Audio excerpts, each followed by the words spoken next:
On October 7th, 1916, Georgia Tech does something that will probably never be seen again, winning the most lopsided victory in college football history, beating the Cumberland Bulldogs 222-0 in what was a revenge game for Georgia Tech's legendary coach, John Heisman. We're going to dive into how this crazy game happened and why on Daily Sports History.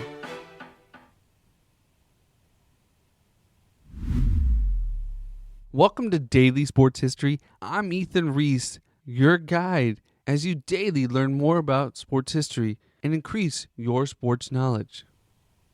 And today's trivia question to listen out for is, how many passes did Georgia Tech throw in this legendary game? Now, this game featured one of the most famous, most honored college football coaches ever, in John Heisman. That name probably sounds familiar, as the Heisman Trophy is given out to the best player every year in college football and is named after John Heisman. He was an innovator in the sport, helping it become what it looks like today, including creating quarters for the game and the forward pass. And his coaching career featured some predominant universities in today's college football world, as he coached at Auburn, Clemson, and Georgia Tech, where this story takes place. Now, interestingly enough, he didn't just coach football. At this time, many schools couldn't afford to have a coach for every single sport, so they would hire one coach to coach all their sports. And so he also coached baseball, which was very popular at the time as well. Now, he wasn't as successful as a baseball coach as he was in football, but during his time with Georgia Tech, he actually had a 62% winning percentage. So not great, but not bad either.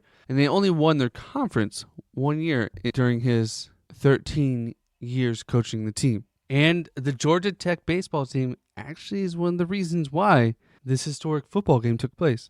See, Cumberland College was a Presbyterian school located in Tennessee. In the baseball season prior to this, Cumberland was going to play a game versus Georgia Tech. And they actually went out and hired minor league baseball players, some of which who had played in the majors, to face off against Georgia Tech to show how strong their baseball team was. And they destroyed Georgia Tech on the field, scoring 22-0.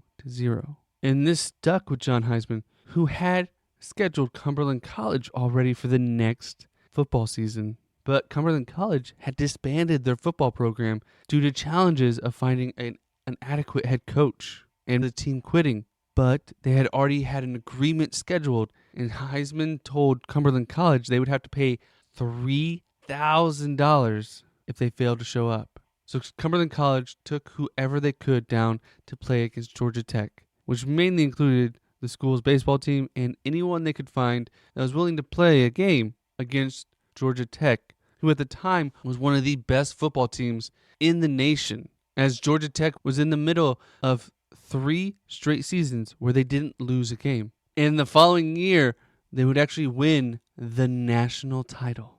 So imagine you and a group of friends get together and go to take on Alabama or Texas. Chances are it's not going to end well. And that's exactly what happened in this game. And it wasn't just that Georgia Tech dominated. It was a comedy of errors and issues and things that could only be described if you watch the movie Little Giants, as multiple players from Cumberland literally ran off the field due to being scared from the other team. One player was even chased off the field by a wild dog. Other players would just throw the ball up or give the ball to Georgia Tech as they feared to get tackled. Georgia Tech dominated. In the first quarter, they led 63-0. They would score on defense, on special teams, and offense, despite not throwing a single pass in this game. By halftime, it was 126-0. And at this time, Cumberland College came over and asked John Heisman if they could shorten the game, as it was way out of reach. But they didn't.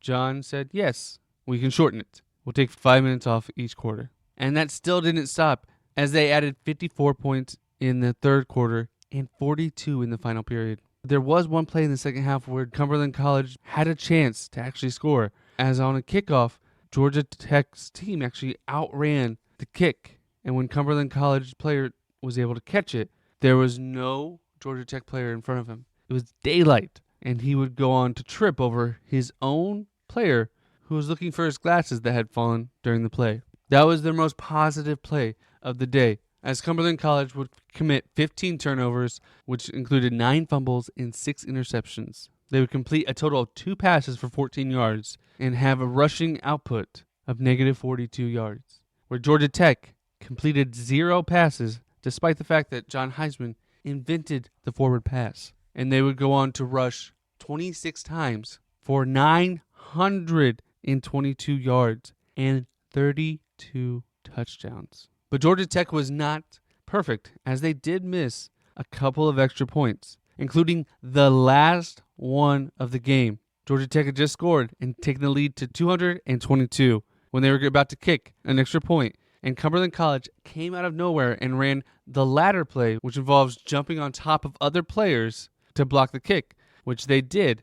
They blocked the kick to give the game its iconic 222-0. Now, prior to this game, the highest college football game prior to this was when the Florida Gators beat Florida Southern 144-0. The most recent team to score over 100 happened in 2003 when Rockford beat Trinity Bible 105-0. Now, Cumberland would disband its football team after this, but they would go on eventually to reinstate it. But they would go to the NAIA level, whereas Georgia Tech continued their rise and was part of SEC until 1964, when they joined the ACC, where they currently stand today. And after this, and in 1920, John Heisman would leave Georgia Tech to move back to his home in Pennsylvania and coach Penn for 3 years, and would finish out his career coaching Washington and Jefferson and Rice, and be inducted into the College Football Hall of Fame in 1954, in the second class that was ever inducted.